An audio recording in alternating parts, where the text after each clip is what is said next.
খান খান sir, আজ আমার জন্মদিন, তার লিগে সবার জন্য খানিক বিরিয়ানি করেছি।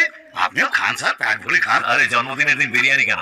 চকলেট খাওয়াতেই তো পারতেন। না তা বললে হয় স্যার, আমি বামুন মানুষ, আমার খাওয়ানোতে কত তৃপ্তি বলেন তো।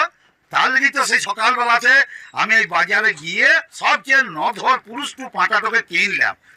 স্যার কি বলবো, 8 কিলো মতো ওজন হবে। হুজুর আমার বেচার চাই, হুজুর আমার বেচার চাই। কি হয়েছে বলুন, কিসের বিচার চাই? ওদেরকে কেউ না স্যার, উঠে দেবে খেপা বটে, মাথা খারাপ। হ্যাঁ, ওর বাবা উকিল ছিল তো, ও খালি বিচার চাই করতো, আর শুনতে শুনতে উ খেপে গেছে, দিয়ে এখন খালি বিচার চাই করে। এই, আপনি থামুন, আপনি থামুন, ওকে ডাকুন তো। কি বিচার চাই দেখি? এই যে আসুন, বিচার চান? হরে কৃষ্ণ, ইনি বড়বাবু বটেন, আপনার বিচার ইনিই করবেন। গৌতম মুখে জুতোর বাড়ি। হ্যাঁ, কি হয়েছে বলুন।